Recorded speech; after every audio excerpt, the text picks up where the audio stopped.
नमस्कार दर्शक मित्रों, एस9 न्यूज बुलेटिन में आपનું સ્વાગત છે। જોઈએ આજના મુખ્ય સમાચાર।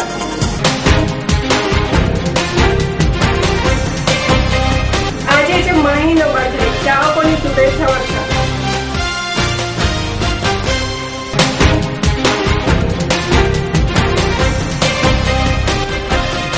રાષ્ટ્રપતિ પદના ઉમેદવાર સંઘમાં ગુજરાતની મુલાકાત।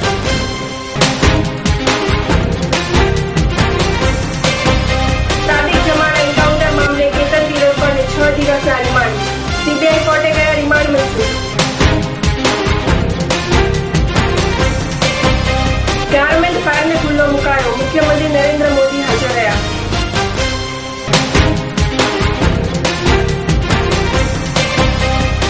दीपिका सिंह हस्ते ब्राइडल एक्जिबिशन इनोग्रेशन। भारतीय क्रिकेट टीमना कप्तान महेंद्र सिंह धोनी नो आज जन्मदिवस है।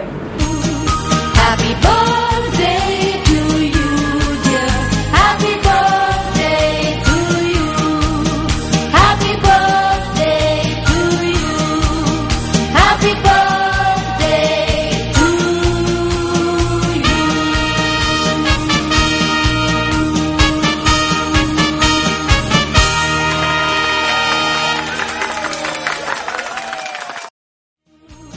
માહીના નિકનેમથી જાણીતા ક્રિકેટર મહેન્દ્રસિંહ ધોનીનો જન્મ ઝારખંડના રાંચીમાં 1981માં થયો હતો। આજે અનેક ચાહકો અને શુભેચ્છકોની શુભેચ્છાઓ આજે સવારથી જ વરસી રહી છે। માહી વધુ અનેક સફળતા મેળવે તેવી પણ ઈચ્છાઓ વ્યક્ત થઈ રહી છે। કેપ્ટન કુલ ધોની એકદમ શાંત સ્વભાવ માટે જાણીતા છે। એક કુશળ બેટ્સમેન તરીકે જાણીતો છે। આજે અનેક પાર્ટીઓનું પણ આયોજન કરવામાં આવ્યું છે। દેશના સર્વોચ્ચ બંધારણીય સત્તાધીશ એવા રાષ્ટ્રપતિ અંધ બહેરા કે મૂંગા ન હોવા જોઈએ। આ શબ્દો છે ભાજપ અને અન્ય પક્ષોના રાષ્ટ્રપતિ પદના ઉમેદવાર પીએ સંગમાના। આગામી 19મી જુલાઈના રોજ રાષ્ટ્રપતિની ચૂંટણી માટે સંગમાએ ગુજરાતની એક દિવસીય મુલાકાત લીધી। પત્રકારો સાથેની વાતચીતમાં સંગમાએ જણાવ્યું હતું કે રાષ્ટ્રપતિ કાર્યશીલ અને વિચારશીલ હોવો જોઈએ તેવો તેમણે મત વ્યક્ત કર્યો। ઉલ્લેખનીય છે કે યુપીએના ઉમેદવાર પ્રણવ મુખર્જી બાદ ભાજપ અને અન્ય પક્ષોના રાષ્ટ્રપતિ પદના ઉમેદવાર સંગમાએ પણ ગુજરાત સાંસદો અને ધારાસભ્યોનું સમર્થન માંગ્યું હતું। ગુજરાતમાં બહુચર્ચિત એવા સાદિક જમાલ એન્કાઉન્ટર કેસમાં મુંબઈના પત્રકાર કેતન તિરોડકરને 6 દિવસના રિમાન્ડ મંજૂર કર્યા છે। સીબીઆઈએ શુક્રવારે સ્પેશિયલ સીબીઆઈ કોર્ટ નંબર 2 માં રજૂઆત કરી 6 દિવસના રિમાન્ડ મેળવ્યા। તપાસમાં સાથ નહીં આપવાની સીબીઆઈની રજૂઆત સામે કેતને જણાવ્યું હતું કે સમગ્ર મામલે સત્ય બહાર લાવવા 8 વર્ષથી પ્રયાસ કરી રહ્યો છું અને વધુમાં જણાવ્યું હતું કે મેં જે મકોકા કોર્ટમાં તેમજ ગુજરાત હાઈકોર્ટમાં સોગંદનામું કર્યું હતું તે બાબતે આજે પણ અડગ છું। જોકે સીબીઆઈ કોર્ટે તિરોડકરને 6 દિવસના રિમાન્ડની મંજૂરી આપી દીધી છે।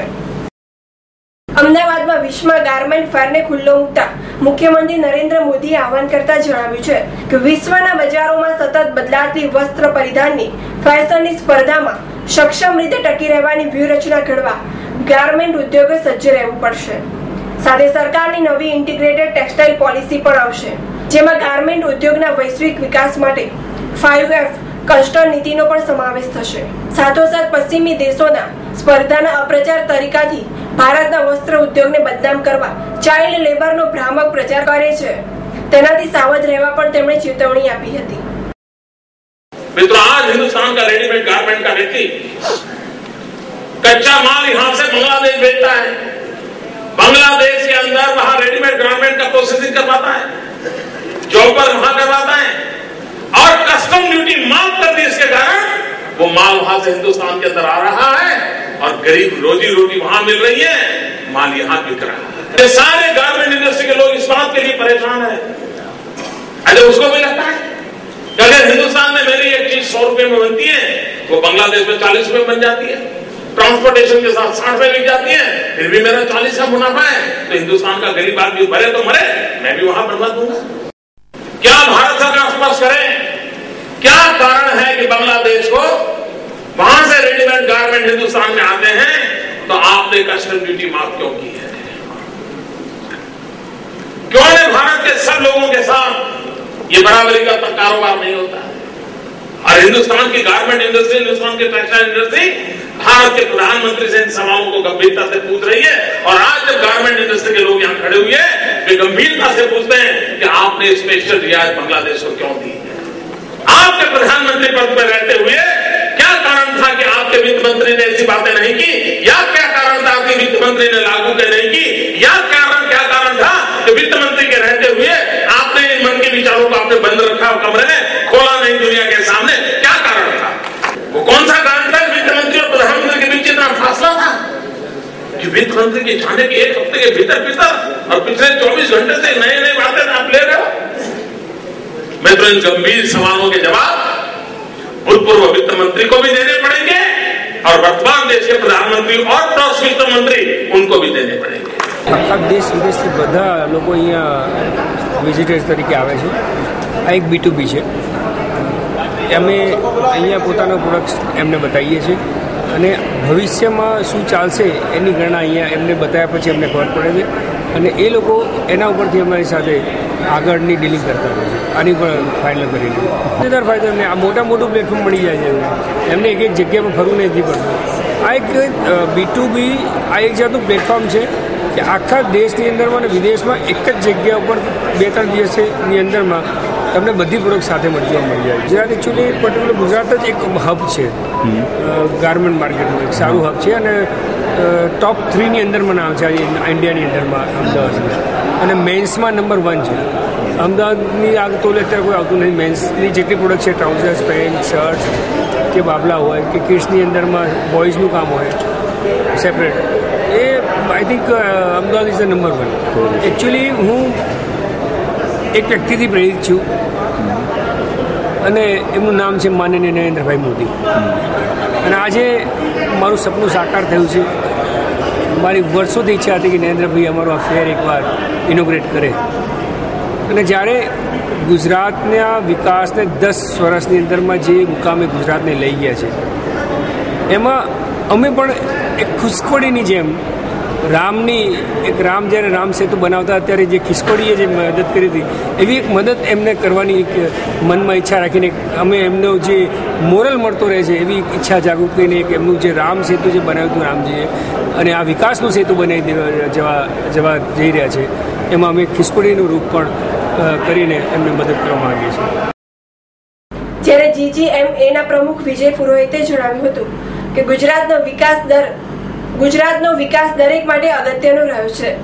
કાપડ ઉદ્યોગે હંમેશા રાજ્યના ઔદ્યોગિક અને આર્થિક વિકાસમાં અગત્યનો ભાગ ભજવ્યો છે। અમદાવાદમાં બ્રાઇડલ એક્ઝિબિશન સ્વયંવર 2012નું દિયા और बाती हमने दीपिका सिंहના હસ્તે ઇનોગ્રેશન કરવામાં આવ્યું। અમદાવાદની મહેમાન બનેલી દીપિકા સિંઘે એક સાથે એટલી બધી જ્વેલરી, ડ્રેસીસ અને સ્ત્રીઓ માટેની એસેસરીઝ જોઈને બોલી ઉઠી કે મને જ્વેલરીમાં ખાસ ઇન્ટરેસ્ટ નથી પણ એનું હટકે કલેક્શન જોઈને જ્વેલરીમાં રસ જાગ્યો। पहले भी बहुत जल्दबाजी में आई थी यहाँ अहमदाबाद और आज भी बहुत जल्दबाजी में मगर आते वक्त जैसे मैंने महात्मा गांधी जी की जो पिक्चर्स देखी जो वॉल्स पर बनी हुई थी वो देख के मैं बहुत इम्प्रेस हुई और द होल सिटी बहुत अच्छी है। और सबसे बड़ी बात है कि यहाँ ट्रैफिक इतना ज़्यादा नहीं है जैसे हमारे बॉम्बे में है और दिल्ली में और अच्छा है। लोग बहुत सिंपल है, बहुत अच्छे हैं। फैशन के बारे में मैं यही कहूँगी जिसमें मैं कंफर्टेबल होती हूँ, जो मुझे अच्छा लगता है, मेरे दिल को भाता है, मैं तो वही पहनती हूँ और मैं सबको भी वही कहूँगी। ज्वेलरी मैंने यहाँ देखी है, वैसे ही मुझे ज्वेलरी का इतना ज़्यादा नहीं है। एक्सेसरीज फिर मैं कभी आजकल कैरी करती थी मगर यहाँ की मुझे एक्चुअली जितनी ज्वेलरी थी कई तो मुझे इतनी अच्छी लगी कि मुझे लगा मैं झट से खरीदी लूँ। मगर मेरे घर में जो है मेरी मम्मा हैवी ज्वेलरीज में इन्वेस्ट करती है तो नेक्स्ट टाइम डेफिनेटली मैं खरीद कराऊँ। પોતાના ફેશન ફંડા અંગે દીપિકા કહે છે કે તે ક્યારેય ફેશન માટે બજેટ નથી બગાડતી અને કમ્ફર્ટેબલ ફીલ કરી શકાય તેવી જ્વેલરી અને ડ્રેસ ફેશન છે। એક્ટિંગ અંગે દીપિકાએ જણાવ્યું હતું કે તેની કોઈ ટ્રેનિંગ ન હોય, તે નેચરલ જ હોય। MBA થયેલી દીપિકા આમ તો પિતાનું બિઝનેસ હેન્ડલ કરતી હતી પણ ટેલિવિઝન સ્ક્રીનનું મોહ તેને મુંબઈ ખેંચી લાવ્યું અને ઘણા બધા ઓડિશન બાદ તેને ડ્રીમ રોલ મળ્યો અને બિઝનેસ હેન્ડલ કરતી આ ચુલબુલી ગર્લ બની ગઈ એક્ટર। સમાચારોની ખાસ ગતિવિધિ માટે આપ નિહાળતા રહો S11 ન્યૂઝ બુલેટિન। નમસ્કાર।